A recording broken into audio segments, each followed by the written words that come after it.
Hello students, warm welcome. This is class 8th science and we are going to discuss about the lesson number 4 and the name of the chapter is metal and non-metals. In the previous two videos we had already gone through the physical property and the chemical properties of the metal and non-metal and also about their differences. पिछले दो video में हमने धातु और अधातुओं की भौतिक और रासायनिक दोनों ही गुणों पे चर्चा की और साथ में उनके अंतर भी देखे। हमने एक्टिविटीज भी करके देखी कि किस तरह से जो नॉन मेटल्स हैं वो क्या होती हैं, नॉन मैलिएबल होती हैं, और मेटल्स क्या होती हैं, मैलिएबल होती हैं, डक्टाइल होती हैं। देन कनेक्टिविटी का भी हमने एक्सपेरिमेंट किया, अगर नहीं है तो आप प्रीवियस वीडियो में देख सकते हैं। हमने कॉपर सल्फेट और आयरन का डिस्प्लेसमेंट रिएक्शन भी देखी कि किस तरह से जो मोर रिएक्टिव एलिमेंट होता है वो लेस रिएक्टिव एलिमेंट को डिस्प्लेस कर देता है। इसका भी हमने पूरा प्रैक्टिकल देखा। देन मैग्नीशियम रिबन के बारे में स्टडी किया, इसको जलाया, मैग्नीशियम ऑक्साइड बनाए, उनका पीएच भी टेस्ट किया। I am very thankful to the NCERT publishers, मैं उन्हीं के ये डायग्राम को यूज कर रहा हूँ, तो courts to special to them. Here is one of the experiment to study about the iron oxide. आप जंग लगी हुई किसी चीज को लेंगे, अगर उसको भी हम क्या करते हैं, ट्रीट करते हैं, ऊपर से छिलका उतार लेते हैं, मतलब उसका ऊपर से जंग को, और थोड़ा सा पानी मिलाइए। After that use the red litmus, तो रेड लिटमस भी क्या हो जाएगा, ब्लू हो जाता है। ये भी प्रूफ है कि जो आयरन के ऑक्साइड, आयरन क्या है, मेटल ऑक्साइड है, they are basic in nature. और हमने किसका किया था, हमने इसकी जगह मैग्नीशियम का एक्सपेरिमेंट कर लिया था कि हमने मैग्नीशियम ऑक्साइड को चेक किया था, उसने भी that also turn the red litmus to blue. It means और metal oxides are basic in nature. This is the example of the corrosion. अगर आपने थोड़ी सी कोरोजन के बारे में जानकारी लेनी है तो पूरा वीडियो है क्लास 10th में, ऊपर रेफरेंस सजेशन में आ रहा है, आप देखेंगे। यहाँ क्या स्थिति थी कोरोजन में, हमने देखा था कि जो आयरन है जब उस पर कोरोजन लग रहा है तो क्या बन रहा है, Fe2O3.XH2O। देखेंगे ध्यान से, वीडियो दिखाता हूं मैं अभी। तो आयरन के ऊपर क्या था, रस्टी रेड। इसी तरह से when copper is expose to moisture, जब कॉपर मॉइस्चर के साथ एक्सपोज होता है तो it will react with carbon dioxide, water and oxygen and changes to, ठीक है, के ऊपर एक हाइड्रोक्साइड एंड कॉपर कार्बोनेट दोनों के साथ रिएक्ट कर जाता है, और यही रंग क्या होता है, ग्रीन कोटिंग रहती है। तो कई बार ग्रीन कोटिंग पूछे कि कॉपर के ऊपर ग्रीन कोट किस कंपाउंड की होती है, तो ये दोनों ही कंपाउंड क्या करते हैं, they will combine to form the green coat. तो इसी तरह से हमने सिल्वर का भी देखा था, सिल्वर पे ब्राउन कोटिंग थी। अभी हम दोनों ही देख लेते हैं दोबारा से, थोड़ा सा नजर मारते हैं पहले। स्टूडेंट्स प्लीज कॉन्सेंट्रेट कर लीजिए। When iron react with water vapours and oxygen it changes to ferric oxide and the formula is, this is rusting.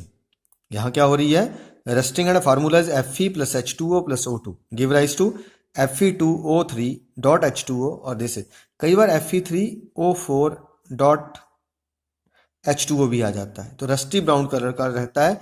एक बार हम इसको फेरिक ऑक्साइड या फेरस ऑक्साइड कहते हैं। और ये जो शब्द है Fe, आयरन का नहीं है, ये लैटिन टर्म है फेरम, तो उसी से लिया गया है। तो जब लोहे पे जंग लगता है, जब लोहे का कोरोजन होता है तो रस्टी ब्राउन कलर की लेयर रहती है। दूसरा बताया अभी सिल्वर के साथ, when silver article react with sulphur present in air, ध्यान रखना यहाँ सल्फर के साथ रिएक्शन होती है, और सल्फर किस फॉर्म में होती है, हाइड्रोजन सल्फाइड की फॉर्म में, तो सल्फर सल्फाइड बन जाता है, this is black colour.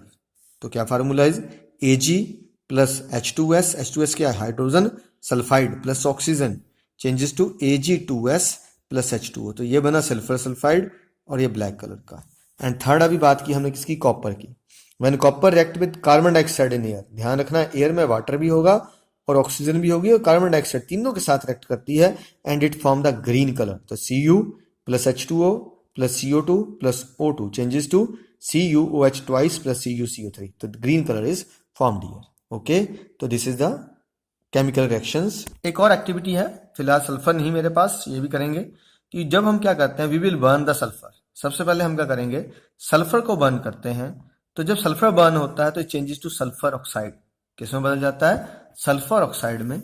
And when sulphur oxide is treated with the water it changes to sulphurous acid. अब नाम से पता लग गया एसिड है, तो ये क्या करेगा, it turns the blue litmus to red. Then the reaction is, reaction देखिए क्या बनेगी, सल्फर को किससे ट्रीट किया, ऑक्सीजन की प्रेजेंस में बर्न किया है, और चेंज क्या हुआ, it changes to SO2 sulphur dioxide. Now this sulphur dioxide react with water and changes to sulphurous acid. तो ये एक आपकी एक्टिविटी है। इसी तरह से एक एक्टिविटी हमने करके भी देखी है, वीडियो अटैच करूंगा अभी। तो कॉपर सल्फेट में जब आयरन की नेल डिप करते हैं तो changes to FeSO4 + Cu।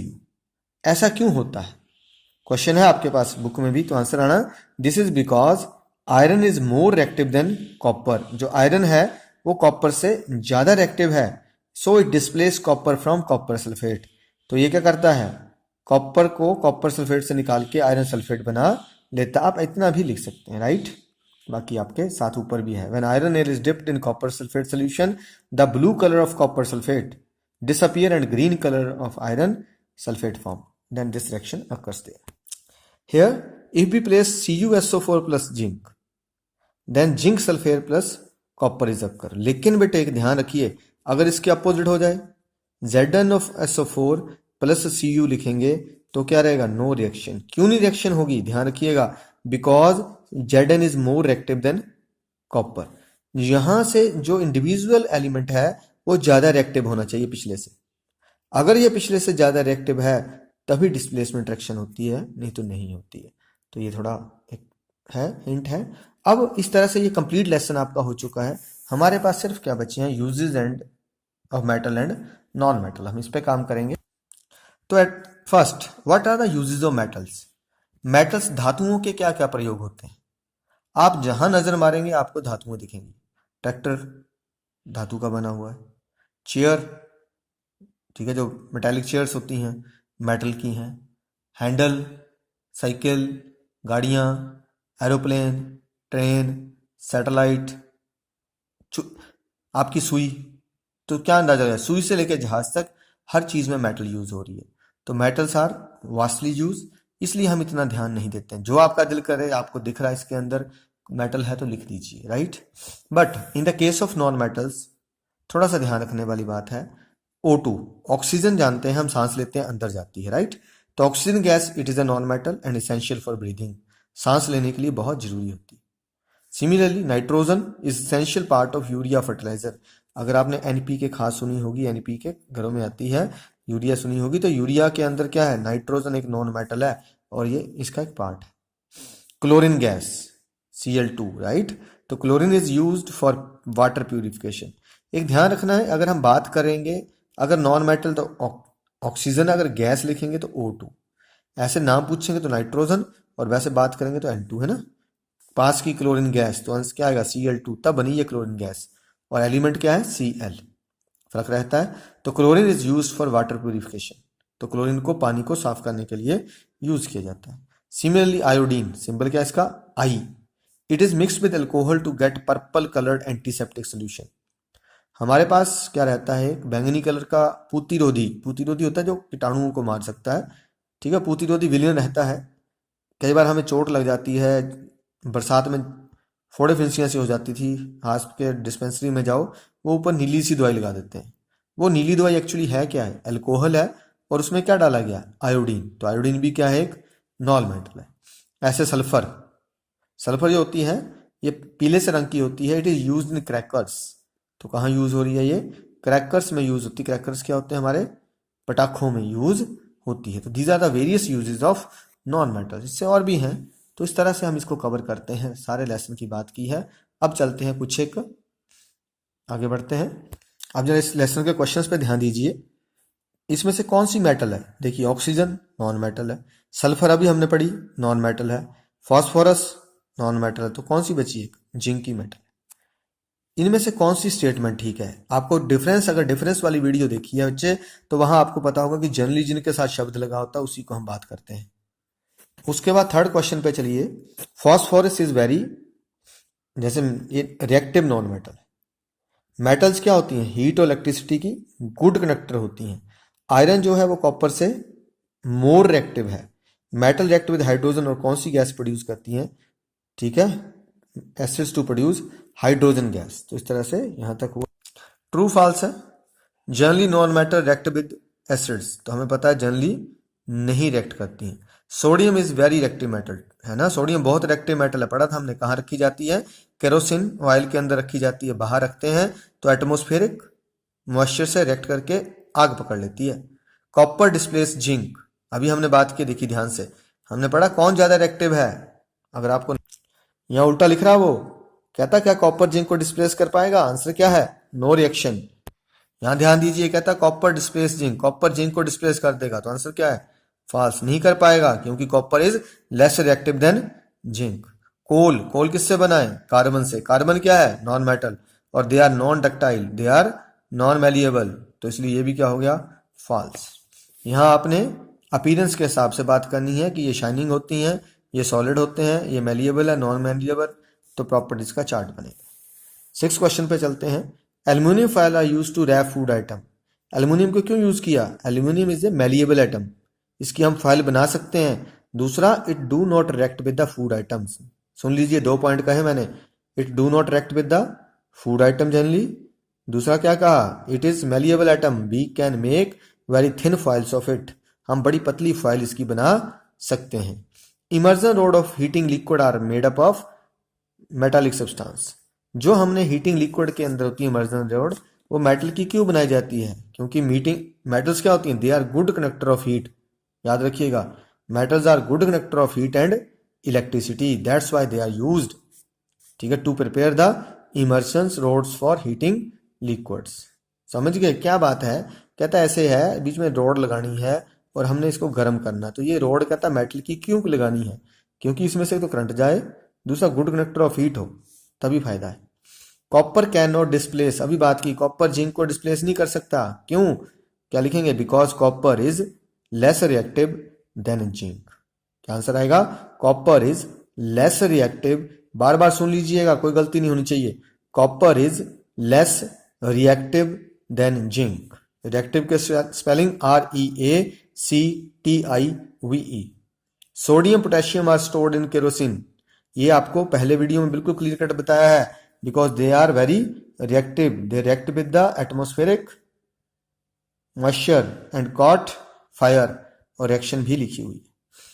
Can you store lemon pickle in aluminium vessel, answer क्या आएगा, no, because pickle have acid in it, pickle खट्टे होते हैं, इनमें एसिड होता है, and acid react with metal, and acid react with metals to produce salt and water.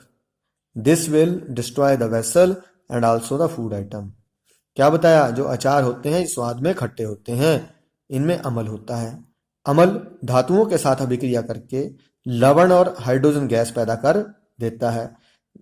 Hydrogen और लवण बनने के कारण एक तो हमारा बर्तन खराब हो जाएगा, दूसरा जो खाद्य पदार्थ होते हैं वो खाने के लिए सही नहीं रहते हैं। ठीक है जी। यहाँ कौन किस काम आता है, गोल्ड, गोल्ड का क्या बनाते हैं, ज्वेलरी। आयरन, आयरन की क्या बनती है यहाँ पे देखिए, मशीनरी। एल्यूमिनियम किस काम आ रहा है, फूड रैप करने के। कार्बन, कार्बन कहाँ यूज हो रहा है, as a fuel. Copper, copper की क्या होती हैं, वायर। और मरकरी का क्या बनता है, थर्मामीटर। ठीक है जी। फिर वही अगला रिएक्शन आया, dilute sulphuric acid is poured in a copper sulphate. ध्यान रखिए क्या डाला है, ये मैं करके दिखाता हूं आपको, अलग सा क्वेश्चन है, पहले क्वेश्चन पढ़ लेते हैं। ए पार्ट में बोल रहा है कि डिल्यूट सल्फ्यूरिक एसिड जो है, ठीक है, उसको कॉपर प्लेट पे डाला तो क्या रिएक्शन होगी।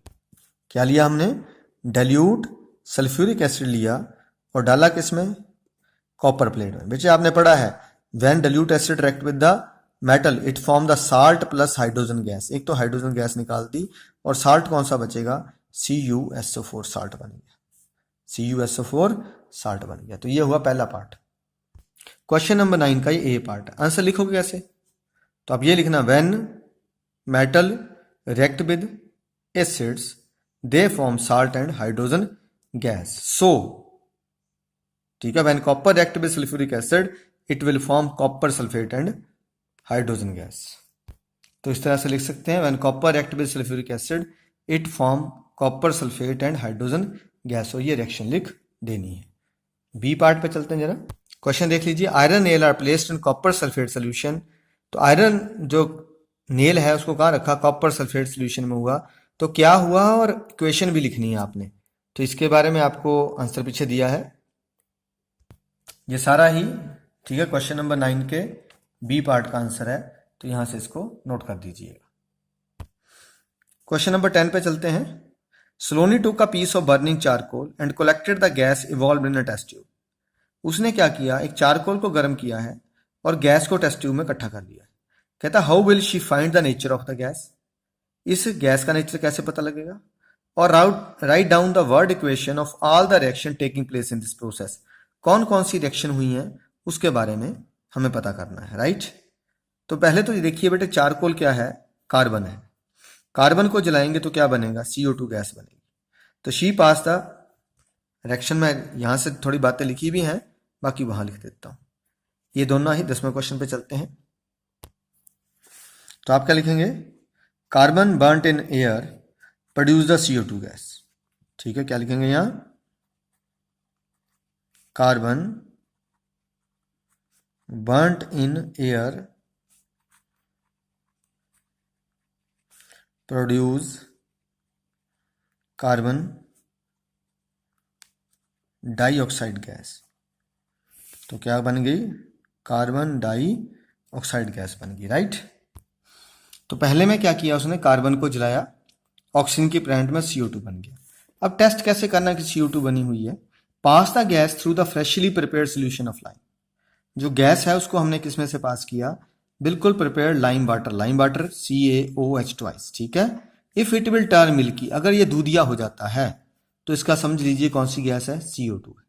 तो CO2 plus CaOH2 give rise to CaCO3। एक ध्यान रखना है, CaCO2 क्या होती है, सॉलिड हो जाता है। ये क्या हो जाता है, सॉलिड होकर नीचे बैठ जाता है। ठीक है, प्लस वाटर, ये सॉलिड होने के कारण ही इसका रंग क्या हो जाता है, दूधिया हो जाता है। तो मिल्कीनेस जो है, दैट शो दैट, क्या शो करती है कि carbon dioxide gas is produced in this reaction. This is the 11th question of your lesson number 4. One day Rita went to a jeweler's shop with her mother. Her mother gave an old gold jewelry to the goldsmith to polish. Next day, when they brought the jewelry back, they found that there was a slight loss in the weight. Can you suggest a reason for the loss of weight? Rita क्या गई, अपनी मम्मा के साथ एक दिन सुनार की दुकान पे गई और उन्होंने अपनी पुरानी जो गहने थे वो किसको दे दिए, गोल्ड स्मिथ, सुनार को दे दिए, किसको, पॉलिश कर दो। पॉलिश मीन्स जैसे वो मत पॉलिश सोचिएगा, हम यहाँ पॉलिश करते हैं कपड़ों पे, जूतों पे, सॉरी, तो हम क्या करते हैं, एक लेयर चढ़ाते हैं। ठीक है, लेकिन जो ऑर्नामेंट का पॉलिश है वो थोड़ा उल्टा होता है। अब उन्होंने क्या किया, अगले दिन उनसे गहने ले लिए। जब गहने उन्होंने थोड़ा तोले तो पहले से वेट क्या हो गया, कम हो गया था। अब जो लड़की है, रीटा है, वो इंटेलिजेंट है, वो सोचती है कि अगर पॉलिश करेंगे तो वेट तो बढ़ना चाहिए, तो वेट क्यों कम हो जाता है, आप उसकी बात का आंसर दीजिए। तो प्लीज थोड़ा ध्यान दीजिए। एक्चुअली सोने पे जो गोल्डस्मिथ यूज करता है वो करता है एक्वा रिजिया। ध्यान रखिए बेटे, क्या यूज करते हैं, एक्वा रिजिया। ये एक्वा रिजिया है क्या, ये फ्रेशली प्रिपेयर्ड मिक्सचर होता है concentrated nitric acid and concentrated HCl का। दो एसिड को आपस में मिलाया जाता है, कौन कौन से, concentrated nitric acid and HCl को, और रेशियो क्या रखनी है, 1:3। 1:2 मतलब एक हिस्सा नाइट्रिक एसिड का और 3 हिस्से HCl के। अगर हम 100 ml बनाएंगे तो इन दैट 100 ml, ठीक है, nitric acid is only 25 ml and remaining 75 ml is of concentrated HCl। अब क्या होता है, ये एक्वा रिजिया में जब हमको बर्तन को, ठीक है, अपने किसी ज्वेलरी को डुबोते हैं तो जो उसके सबसे ऊपर की परत है ना, ये इसको घोल देता है। जो गंदी गंदी सी परत होती है उसको घोल देता है और आपको ऐसा लगता है चमक गया और आप सोचते पॉलिश हो गया। एक्चुअली जो अपर लेयर है वो डिसॉल्व हो जाती है, इसलिए उसका वेट लॉस हो जाता है। तो इंग्लिश में क्या आएगा, goldsmiths use the aqua regia to clean the jewellery. Aqua regia is freshly prepared mixture of concentrated nitric acid and concentrated HCl in 1:3। ठीक है, क्या रेशियो रहेगा, 1:3 ratio. It dissolve the upper layer of gold, so क्या हो जाता है, इसलिए इसका क्या काम हो जाता है, WEIGHT वाला वेट आएगा। So weight of the jewellery decrease, that's why there weight decrease. तो this is the end of the lesson number आपका 4 आल्सो। ध्यान से कीजिए, एक्टिविटी बहुत करवाई हैं जो पहले भेजा है। आप इस चैनल को सब्सक्राइब कर लेंगे तो प्रयोगशाला के नाम से जो चीजें आ रही हैं वो आपकी सारी एक्टिविटीज़ हैं। देखते रहिए, आगे बढ़ते रहिए। Thank you.